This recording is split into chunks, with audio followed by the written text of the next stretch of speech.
Todopoderoso le bendiga a toda nuestra gente del programa El Mundo Actual.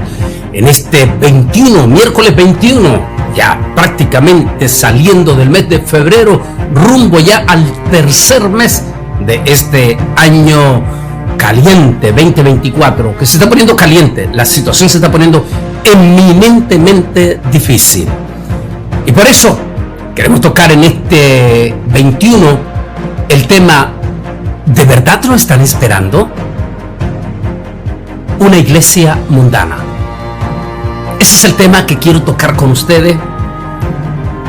Y lo sentí porque pusimos un artículo en nuestra Facebook hablando de la importancia de leer el libro del Apocalipsis, y daba testimonio de un pastor donde yo aquí vivo, en el Valle de Río Grande, Texas, que me lo encontré en un momento. Ahí doy el testimonio en ese artículo, y donde el pastor, de una forma soberbia, me dijo que ellos no perdían su tiempo en su iglesia leyendo el libro del Apocalipsis.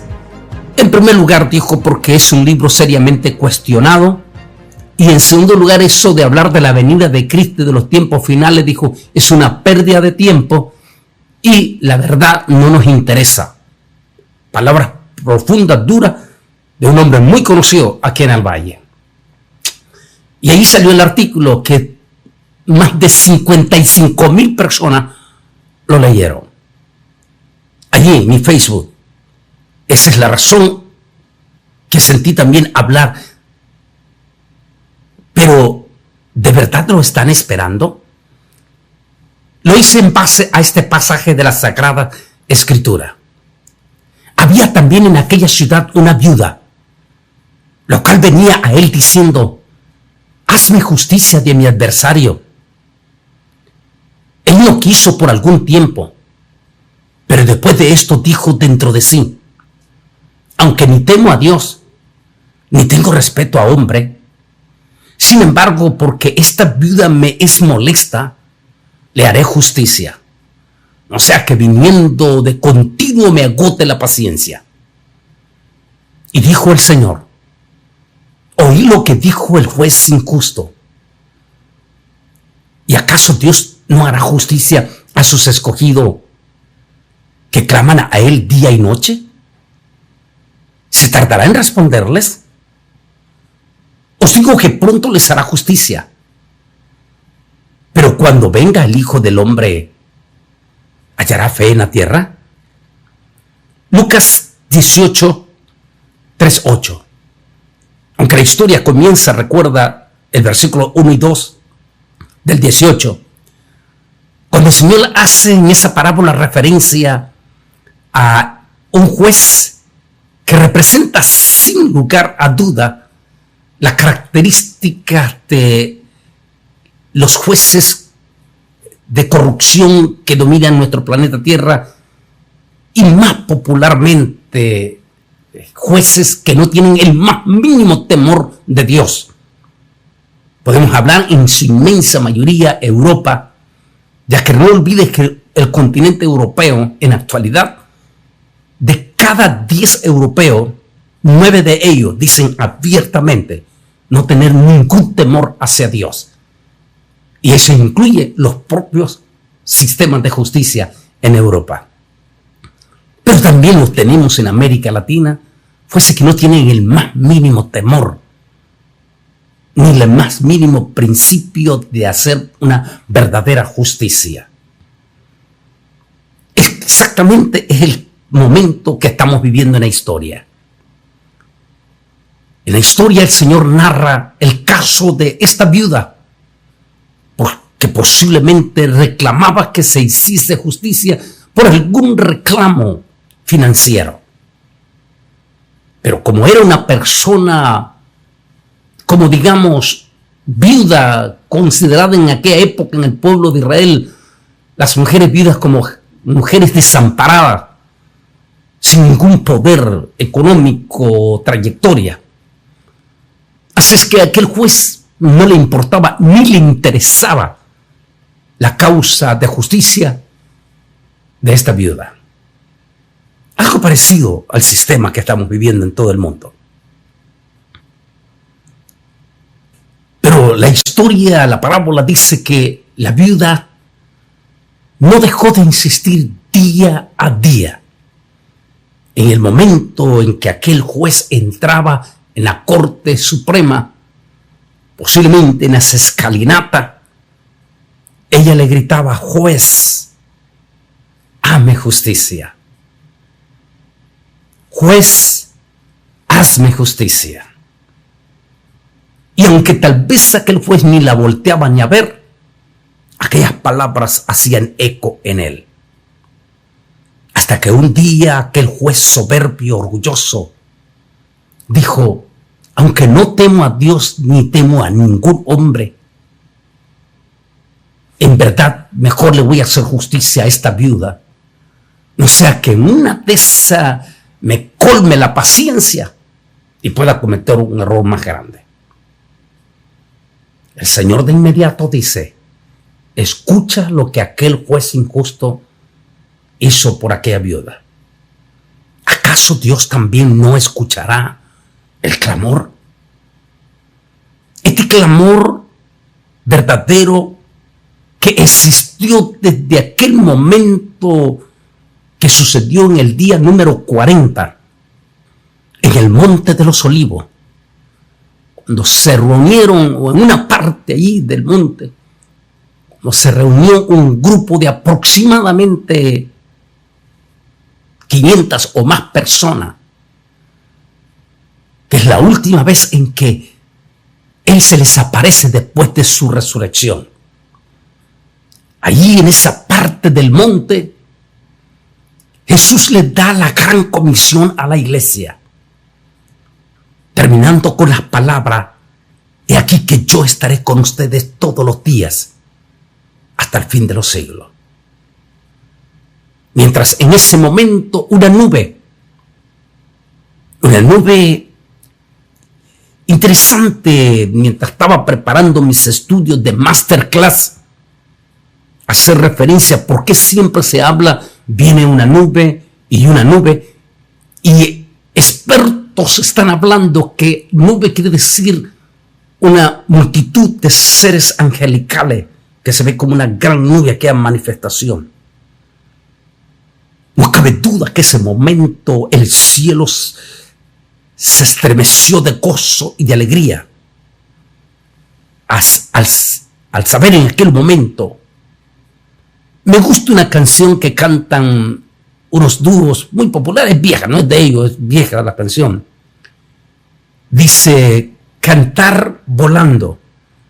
Y dice: y los que están en el cielo saldrán para ver ese momento de gozo y de alegría para el cielo, cuando el majestuoso, aquel que se había hecho inferior a los ángeles, aquel que había tenido muerte de cruz y que había resucitado de entre los muertos, ahora tomaba su condición de deidad y ha tomado el momento, y ha llegado el momento de regresar, como dice el escritor del libro de los Hebreos, para sentarse sobre su propia majestad.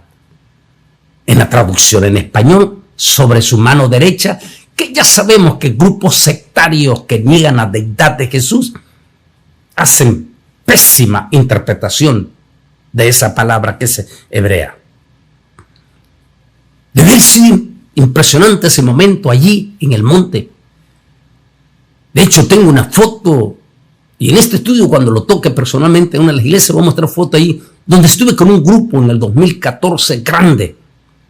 Y estuvimos allí en el lugar donde se dice, según los arqueólogos, que Jesús ascendió a los cielos. Debiera haber sido impresionante para aquellos más de 500 testigos, según las palabras de Pablo, que vieron ese momento, cuando vieron una majestuosa nube, podríamos decir una multitud de seres angelicales que se llenaban de gozo al saber que su majestad regresaba de nuevo para sentarse sobre su trono. Usted tiene que ver, por favor, nuestros estudios en Masterclass, el capítulo 4 y el capítulo 5, cuando su majestad el Cordero aparece en el trono. Es profundo, de hecho, con imágenes únicas que nos digan mejor lo que son miembros de Masterclass, que allí en nuestro canal en YouTube usted solamente puede ir allí después que usted si no es miembro, se hace miembro allí gratis, pone la campanilla para cuando salga un nuevo mensaje le llegue, y allí mismo va a encontrar membresía Masterclass Point, y allí va a tocar usted para hacerse miembro, porque allí es cuando reflejamos al majestuoso Cordero. Mientras una nube lo levanta en el monte de los Olivos, en ese momento los discípulos, los testigos, están posiblemente con lágrimas en sus mejillas al ver que el divino Cordero desaparece en aquella multitud de seres angelicales en lo infinito del espacio. En ese momento, ante aquellos, ¿cómo se puede decir? Sentimientos encontrados, es la mejor palabra, de aquellos testigos con sus mejillas empapadas en lágrimas, aparecen dos seres, los que creemos que eran dos seres angelicales, lo que creemos. Y esos dos seres aparecen y le dice: varones Galileo y todos los que estáis aquí, a este Yeshua Nazareno, a quien habéis visto subir en un majestuoso movimiento de nube angelical, digamos así, así mismo como le habéis visto ir, así mismo él volverá. Desde aquel momento los cristianos, todo, incluyendo los 12 apóstoles del Señor, 11 de ellos murieron en el martirio, testificando públicamente que Él volvería. El último fue el apóstol Juan, que según la historia, cuando siempre vamos a las 7 iglesias a hacer estudios escatológicos, les digo a nuestra gente que me acompaña, que según la historia, Juan murió aproximadamente a los 101 años allí en Éfeso. El anciano Juan fue testigo ocular de aquel momento trascendental cuando el Señor ascendió. Y por eso, inclusive, estamos preparando un estudio contundente el por qué es importante leer el libro del Apocalipsis. Porque en este momento, este liderazgo religioso, porque esa es la mejor palabra, porque fíjese que en este pasaje que leímos, Jesús junta dos parábolas. La parábola primeramente de la viuda que insiste en justicia y que refleja pero profundamente ese clamor de los cristianos primitivos. Los cristianos, esos cristianos que menciona John Fox en su libro Los Mártires de Jesús, que el énfasis que hacía John Fox, dice John Fox que en uno de los testimonios muestra una familia que están agarrando el malvado Vaticano para quemarlos porque eran evangélicos, protestantes, como le llamaba el Vaticano. Y dice que el malvado cura se voltea ante sus padres mientras la niña está amarrada y están comenzando a encender fuego en sus piececitos. John Fox dice que era una niña de 12 años Y en ese momento, cuando sus piecitos van a empezar a quemarse, le dice el malvado cura a la niña: aquí están tus padres. Si tú públicamente renuncias a lo que tus padres están enseñando, te salvarás tú y te salvarás. Y salvarás a tus padres. En ese momento dice que la niña se volteó a sus padres y le dijo: Padre, no nieguen a Jesús. Y no olviden, esa es la palabra de John Fox, dice: y no olviden que Él volverá por nosotros. Y la niña comenzó a cantar un himno de la segunda venida del Señor, mientras los curas del Vaticano, enfurecidos, encendían fuego a los piecitos de la niña. John Fox dice: así se terminó aquella vocecita, cantando que Él volverá. Ese clamor justo, ese clamor de los mártires de Jesús en el 2015 por las bestias terroristas de ISIS, de nuestros múltiples misioneros que han muerto como mártires en los países musulmanes, en África, en la India. Esas voces de los cristianos en Ucrania en estos momentos. Esas voces de los cristianos que están sufriendo una serie de condiciones y que claman por una pronta venida del Señor. Se ve llena de nebulosa ante la soberbia de un liderazgo cristiano evangélico a lo largo, en primer lugar, como primera plana, como imagen, como que si fuera la iglesia central, la imagen de Estados Unidos, la iglesia evangélica desde Estados Unidos, que es la copia que agarra desde México hasta Argentina. Desde allí espantan ese espíritu de soberbia y de orgullo.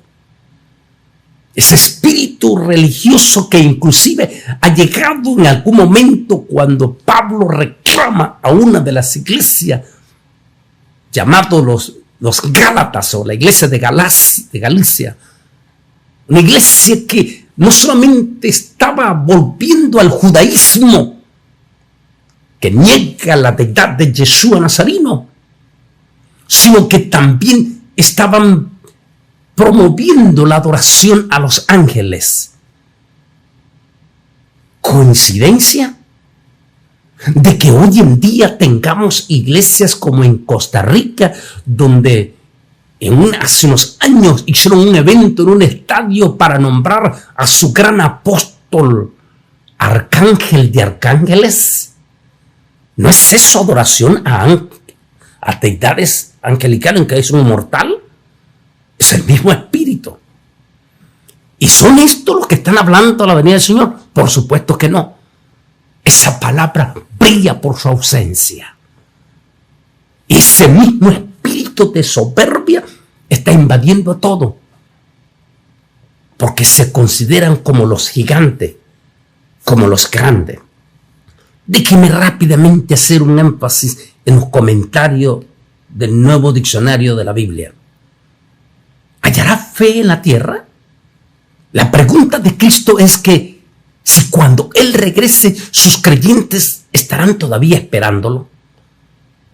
La persuasión puede hacer que los fieles pierdan el entusiasmo.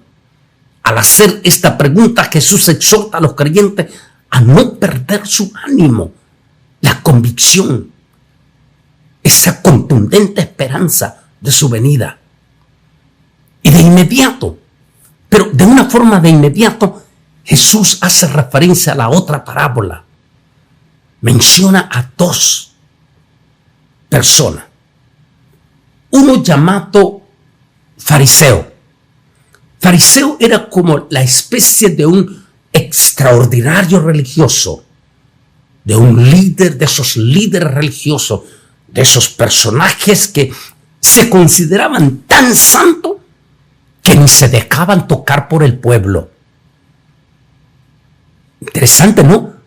Muy parecido esto a lo que estamos siendo testigos, como cuando di el testimonio de este hermano joven líder que ahora está perdido, que cuando llevó a ese líder a quien él idolatraba, ese fue su error de él, a ese líder de origen hondureño de Miami, Florida, que le obliga a alquilar 4 limoncinas de último modelo y que él se enjaranó con $50,000 para satisfacer el ego y el orgullo de este impresionante, soberbio hombre de Florida. Y que cuando está en el estadio allí en Santana, el muchachito quiere hacer algo, orar en público por el gran apóstol, y que el gran apóstol lo humilla y le dice: tú no tienes autoridad, porque tú eres un inferior a mí, porque yo estoy por encima de ti. Y humilló a aquel muchacho que después de esa campaña, por su deuda, perdió su empresa y ahora está sumido en el alcoholismo e indocumentado en los Estados Unidos. Por el orgullo religioso.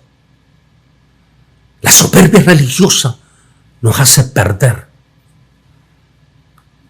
La historia dice que estaba este fariseo líder religioso allí en el templo, y a la misma parte de él estaba un publicano. Publicano era la expresión que se utilizaba el religioso para aquellos cristianos inferiores, como la viuda, sin ningún rango, sin ninguna importancia, sin algo por el cual llamar la atención. Ese era el estilo de los religiosos soberbios. El líder soberbio religioso se puso, dice, e inclinando su cabeza hacia arriba, comenzó a decir: asisto de por vida 3 veces a la sinagoga, cumplo con todos los mandatos y doy de todos mis diezmos. Interesante. La actitud del fariseo parece expresar que Dios debía de agradecerle por cumplir. Mira, Señor, la impresionante iglesia que tengo. Hago 2, 3 cultos durante los domingos. Llevo comida a la gente pobre allá al otro lado de México. Y mira todo lo que yo hago. Tú deberías de estar agradecido por mí. Es la actitud de la soberbia. Era como que Dios debía de darle gracias a ello. Este hombre ciertamente miraba por encima del hombre a los demás. Es decir, a las mismas congregaciones, como: ustedes están aquí por mí, porque yo soy el hombre, yo soy el inteligente. Esa era la actitud. Esa actitud orgullosa de sus grandes logros, de sus grandes ayunos. No diría de sus grandes estudios, porque estamos pasando una crisis descomunal en la iglesia evangélica. La inmensa mayoría del liderazgo que tenemos en este momento no tiene preparación educativa. Estoy hablando de la iglesia hispana. La inmensa mayoría ni siquiera, algunos, por lo menos algunos tienen tal vez una maestría en teología, que lo ideal sería tener un doctorado en teología, pero por lo menos ya es algo. Otro, gracias a Dios, por lo menos pasaron un instituto bíblico, tienen por lo menos un bachiller en teología. Pero multitud de pastores ni siquiera pusieron un pie en un instituto bíblico. Y estos tienen multitudes siguiéndole. Es lógico. Hay un dicho en Nicaragua que dice: no pongas al indio a repartir, porque después se va a creer cacique. Es interesante cuando alguien se llena de soberbia y que inclusive ni siquiera tiene las cualidades, aunque los fariseos sí la tenían, como este fariseo tenía todas las cualidades. Era un hombre educado porque los rabinos fariseos se educaban al máximo. Cumplía con todo y miraba con desprecio, en este caso al publicano, que el Señor dice, mientras que el publicano abajo, porque el religioso dijo, ni siquiera soy como estos miserables cristianos pobretones que nunca pasan de ahí mismo. Mas levantando, dice que ni aún se dignaba aquel cristiano cubano, por decir así, para mirar al cielo, sino que humillado decía, Señor, sé digno de mí, un pecador, un cristiano que te ama y que espera tu venida. Jesús dijo, cuando los dos se levantaron del templo, ¿quién cree que fue justificado delante de mi Padre? En estos momentos, cuando estamos siendo testigos de grandes acontecimientos profundos, de un dolor terrible que está viviendo no solamente el pueblo de Israel, sino casi 2 millones de palestinos por las intervenciones de las barbarias criminales de esos terroristas de Hamas y de los millones de dinero que invierte en el terrorismo Irán. No solamente el dolor de esos millones de Ucrania y de lo que está pasando de las crisis, cambio climático en todo el mundo, y donde los gritos de los verdaderos cristianos es que venga Jesús.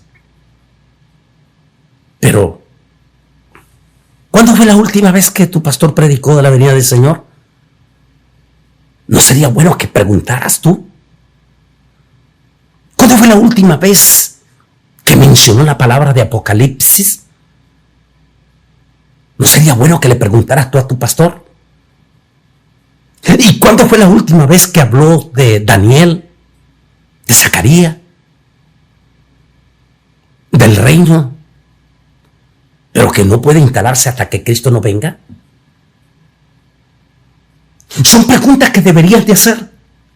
Y por favor, no se decepcione de la respuesta soberbia, orgullosa que le dé tu líder. Porque nuestra iglesia está más parecida a la Odisea, una iglesia mundana, que una iglesia temerosa que anhela la venida de Jesús.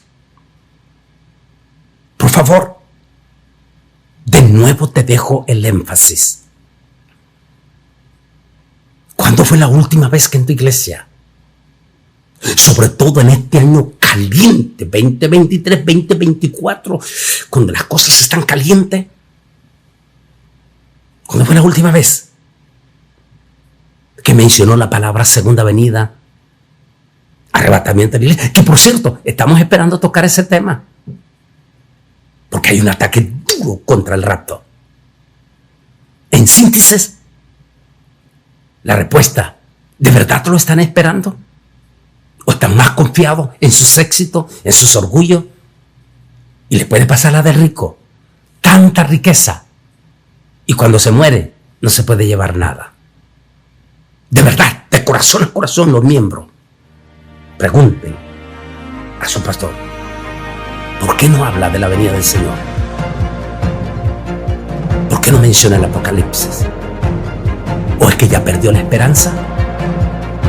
Nunca perdamos la esperanza del monte de los olivos, de los 2 ángeles que dijeron, Él volverá, y de los grandes mártires de Jesús que murieron con su palabra. Él volverá y le estamos esperando. Que Dios te bendiga.